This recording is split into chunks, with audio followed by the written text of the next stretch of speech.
क्योंकि film industry और जो थिएटर है एक दूसरे से अलग नहीं है, एक दूसरे के पूरक है रही मन। और यहीं से निकल के फिर जो कलाकार है वो आगे वहाँ जी।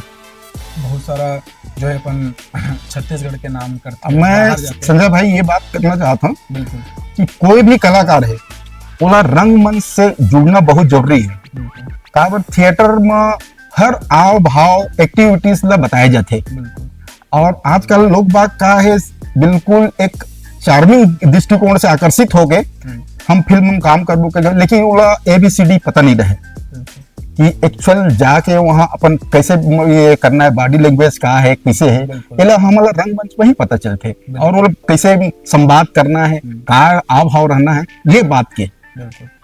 बहुत बढ़िया बात कहते, जो भी हमारे दर्शक मन जो खासकर जो एक्टिंग फील्ड से जुड़े हुए हैं और न सिर्फ एक्टिंग फील्ड से बल्कि जो और भी फिल्म इंडस्ट्री से जो जुड़े हुए लोग मन हैं, मतलब ये बात समझना चाहिए कि एक जो एक्टर होते वह सिर्फ फिल्म एक्टिंग पर नहीं बने रहे, बोला जो सबसे ज्यादा तराशे के अगर कोई काम करते तो वो जो है सर के कहना है कि थिएटर से शुरू होते।